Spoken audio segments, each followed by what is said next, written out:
Reducing population growth, that's this big benefit. The key thing you can do to reduce population growth is actually improve health. In the developed countries, the big winners are countries that have shrinking populations. I would like to reduce the number of people on the planet because there's too many of us. When we invest in clean energy and electric vehicles and reduce population, more of our children can breathe clean air and drink clean water. With too many people. We have global warming because too many people are using too much stuff. Now, the world today has 6.8 billion people. That's headed up to about 9 billion. Now, if we do a really great job on new vaccines, healthcare, reproductive health services, we could lower that. We're taking things that are, genetically modified organisms, and we're injecting them in little kids' arms. We just shoot them right into the vein. So in the next 5 to 10 years, for the next pandemic, we'll solve all those problems. When you say the next pandemic, there will be another pandemic. Absolutely. We don't know when. History teaches us that the next pandemic is a matter of when, not if.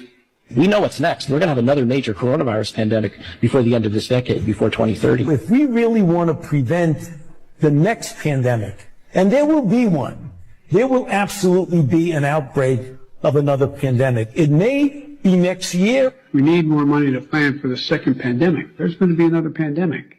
We have to think ahead. We definitively will have to face other surprises, black swans, as they are called, maybe different kinds of viruses. But also there will be a surprise outbreak. Most of the work we're going to do to be ready for pandemic 2. We're undergoing a soft coup, and the idea is to create a whole new set of laws and ignore the existing human rights laws and other laws under the pretext of pandemic preparedness and the biosecurity agenda. The WHO is developing through all its nations, but with the WHO Directorate in the United States in charge, a pandemic treaty and amendments to the existing international health regulations that will remove the human rights protections currently embedded in the IHRs, will enforce surveillance, censorship, get rid of freedom of speech, require governments to censor and only push a single narrative. Also, we will be subject, if they can make this work, to vaccines developed in 100 days. We are on the brink, if not even at the start, of another global health crisis. And as a medical doctor by training, I'm appalled by the disinformation that threatens global progress on everything. Hi guys, welcome back to the channel. My name is Beauty. If today's your first time coming across my channel, you are welcome. So today I came across this video going viral on the internet. A man that is talking about 2030 agenda and how the US population will somehow be 60%. And people are saying it is a proof that something big and maybe dark is happening behind the scenes. Sometimes what look like hidden truth online is actually a mix of real history, a whole lot of manipulation. Anyway guys, let's dive into these videos and we will come back to talk more about this. Stay with us, comment your thoughts in the comment section, subscribe to this channel to support the channel, and we'll be right back. The US population is 334 million people. 260 million of those are white. That's 78% of the population. Before colonization, there was an estimated 15 million Native Americans on Turtle Island. That figure is now 7 million. 400,000 people were forcibly brought to America during the transatlantic slave trade. Their descendants now number over 48 million. Firstly, the Americans, the real Americans, the Native Americans, were genocide at the same scale as the Irish were during the famine. Same scale, half the population gone, 15 down to 7. In Ireland it was 8 down to 4. White people, settlers, colonizers became the dominant population in America. Native people were nearly eradicated, confined to reservations, reduced and isolated and forced into very strange boarding schools that required their own video. The white people who left Britain to go to America were not okay, and the things that they did to the people that they found there were not okay. The majority of these white settlers arrived between the 17th and the 20th century. This was not a population surge, but a strategically backed intentional settler colonial project encouraged by private capital. The US government offered not only citizenship but land to European settlers that went out there. White population growth outpaces these other groups, not just because white people had more babies, but because they had higher survival rates, still do, higher access to healthcare, education, money off the land, while enforced segregation made sure that the same quality of life could not be afforded to black or brown people or natives. What happened to the Native Americans meets the UN Convention on Genocide standards. Settler colonialism doesn't rely on just killing everybody. It's replacement theory. The settler state depends on the ongoing reproduction of the settler class, and the white, nuclear, perfect little American family with their picket fence is a core mechanism of American government state power maintenance.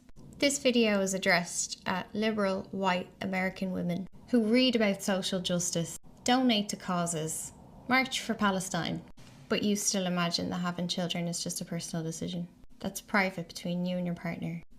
To reproduce whiteness in this country is to participate in genocide. You are repeating it, not through violence, but through inheritance. You cannot separate your fertility from the system that holds it. Refusal is the first ethical act. Refuse to reproduce the settler fantasy. Refuse to keep passing the same power forward. You have to stop pretending that your family is neutral. You have to stop pretending that your child is just your child. In this system, your child is carrier of settler legacy, a beneficiary of violence, unless you choose to make them something else. That choice sits with you, and it's do or die. Stop pretending that white America is normal, or that this life is innocent. The population structure of the United States today is built atop destroyed nations, stolen children, sterilized women, and a legal system designed to protect the white family, to continue unconsidered, unexamined reproduction.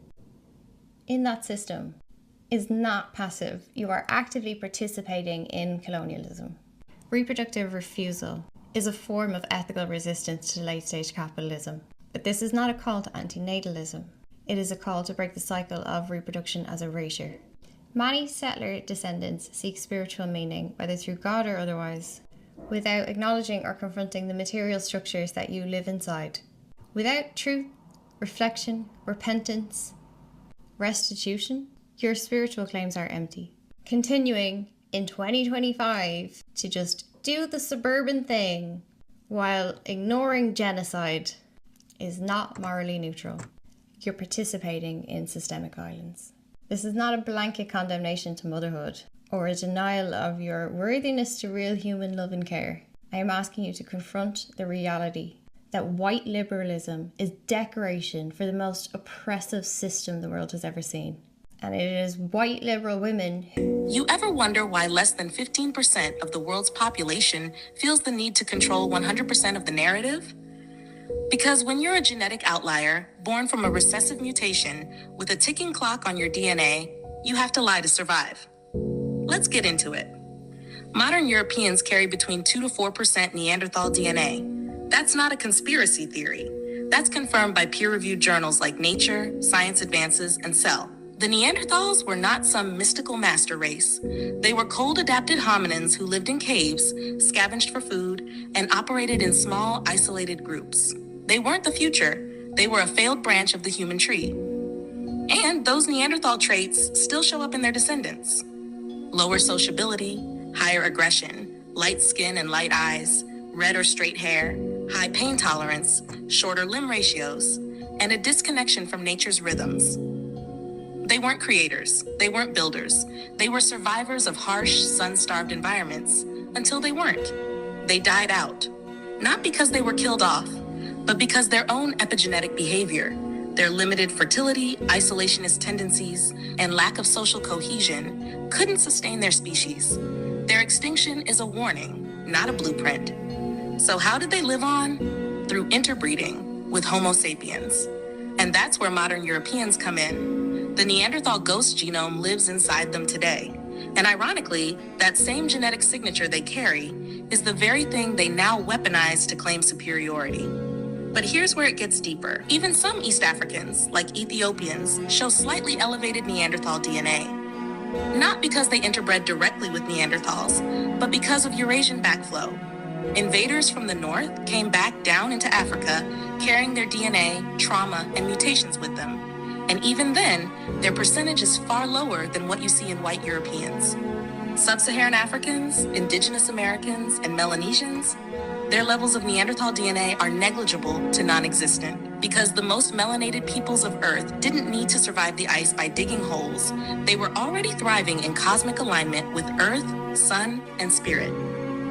And speaking of alignment, let's talk skin. The light skin mutation in modern humans is recent, very recent. Studies from University College London show that the SLC24A5 and SLC45A2 gene variants responsible for pale skin didn't even exist until about 6,000 years ago. Before that, even in Europe, the original populations had dark skin, dark eyes, and curly hair. In fact, Cheddar Man, a 10,000-year-old skeleton found in England, had very dark skin and blue eyes. Let that sink in. Whiteness did not exist when the first civilizations were rising, which means the founders of Kemet, not white. The builders of Sumer, not white. The mound builders of Cahokia, not white. The creators of the Indus Valley, China's Shang dynasty, Olmecs, Inca, and Maya, not white. So when people ask, what did white people build? The answer is simple. They didn't build. They inherited. And when they realized that their numbers were small and their genes recessive, they panicked. Enter eugenics. Let's name names. Francis Galton, the father of eugenics, cousin to Darwin. Charles Davenport, eugenicist who pushed racial hygiene policies in the US. Harry Laughlin, architect of sterilization laws. Ernst Rudin, Nazi eugenics leader supported by American funding. The Rockefeller Foundation and Carnegie Institution, they funded the research, the labs, the policies. They all pushed the lie that white was not only right, but endangered. So they legislated it, sterilized non-white women, separated babies from their parents, and drew bloodlines to try and purify the impure. Why? Because they saw what was coming. You can't keep a mutation alive when the earth is healing. When the sun returns to its cycle, when people of color reconnect with their power, when rhythm, not reason, guides the future. And now they're saying everyone has melanin. Cute. But next time, let's break that down. Because not all melanin is created equal. There's a reason they study eumelanin, neuromelanin, and pheomelanin separately. There's a reason they mine melanin from fetal tissue in animals. There's a reason they patent it, and there's a reason why, despite all their technology, they can't synthesize the real thing. So no, this isn't just science, it's spiritual warfare through biology. And day 7, we're gonna talk about why they fear the sun and what it means. I think white people think that other people want to be them. I think they think other people want to be white. They actually think that people are looking at them, ordering Charlie Kirks at Starbucks in a show of solidarity, and thinking, God, I wish that was fucking me. They think people want to be like them. Bro, nobody wants to be like white people. What? Bro, what are you talking about, man? In every lifetime, if I ever got reincarnated, I would choose to be black. This video is so funny because it is true. Like, white people think that they are the norm, the status quo, and that they are the blueprint for things, and everything outside of the scope of being white is not normal. I can speak boldly for the majority of black people on earth, and I will say 99.999% of black people. In every lifetime, if I ever got reincarnated, I would choose to be black. With everything that we experience in the world, with everything, all the history we have, all the racism, microaggressions, macroaggressions existing in this world, having to prove yourself, being better than everybody just to get an equal level playing field, I would always choose to be black. I couldn't imagine not having 20 cousins, having fake cousins, being communal, going to church, having growing up in my grandmother's house, having dinner at my grandma's house, having a drunk uncle that has hoop dreams at 50 who used to be a rapper. I couldn't imagine not having all the things that bring me together as a black person with other black people. Seasoned food, rhythm, music, clothes, swag, style, impact. I just could not imagine not being this person. So if you're watching this and you're white and you really think that you are the blueprint because the world has told you so, That's a lie, bro. It's a lie. I would never want to be white. Even, don't get me wrong. There are some people out there that have issues internally, self-hatred, and that's due to our history in this land and the world. But the majority of us would always choose to be melanated in the next lifetime. Have a wonderful day. So what exactly is causing the birth rate of white people to decline? Here's why, right? They're trying to make it seem like the reason why the birth decline in a white population is because of money or societal issues. Wrong. It's genetics. White people have the lowest genetic diversity. That means whenever a white person is having sex with another white person, it's like they're inbreeding. It's a micro level of inbreeding. And inbreeding, for people that don't know, it creates fertility issues. So as white people keep having children only inside of their race and they don't branch out to go get some new DNA codes outside of their gene pool, their recessive dwindles down how much genes and genetic codes your children are going to have. And when you're inbreeding too much, it gives you lose the ability to procreate. So now it makes it much more difficult for white people to have children. It takes on average a lot longer. It takes much more tries for a white couple to have children. White people attempting to rebrand white rage by co-opting the term black fatigue as though it's a phenomena they actually experience but only recently found the language to talk about is both dystopianly weird and tragically on brand. The copying, the whitewashing, the centering themselves by playing victim. But what's ironically telling about it is that the concept of racial battle fatigue is not new. It's been around for decades. And the term black fatigue has been used by black people for quite a while.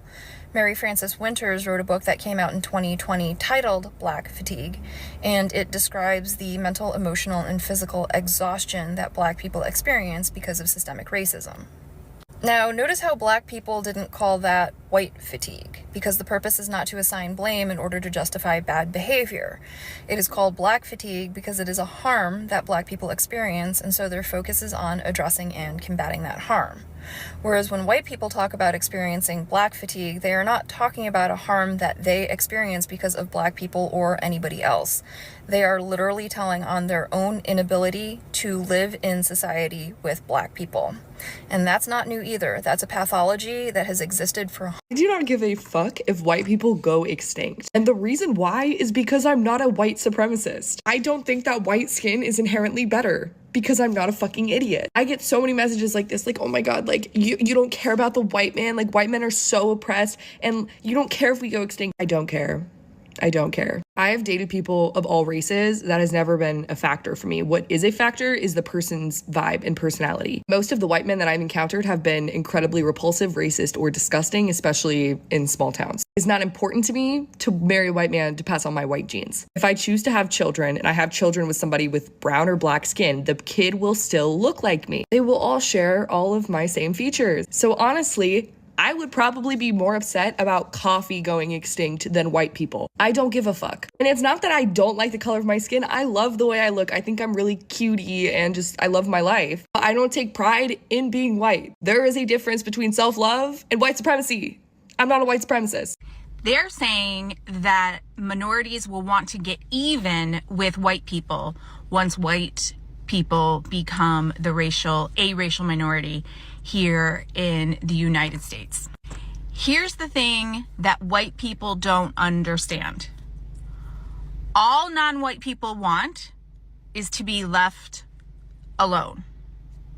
So as the white population starts to go down and other populations start to rise, again, non-white communities want to be left alone. It's not about retribution. It's not about vengeance. All of that would have happened a long time ago. It's about leave me alone and let me live my life. But white people have this great fear of what not being in power will mean for them. And who are they? Who am I as a white person if I am not in power, if I am not the oppressor, if I am not the one making all of the rules, and having everyone do things my way? That's the fear. Hi guys, welcome back to the channel. So this is what happens when we stop trusting science, data, and each other. Instead of fighting the real issues, corporate greedy, inequality, climate destruction, people start fighting imaginary enemies. And that is exactly what powerful people want. Confusion, division, and fear. It is about sustainability. But when the system fails the people, fears fills the gap. That's why so many are turning to online truths because they have lost faith in the real ones. As progressives, we don't need to fear the future. We need to build it. And we need to build it together. Anyway, guys, let me know your thoughts in the comment section. Subscribe to this channel to support the channel and for more content like this. And I will see you guys in my next video. Bye.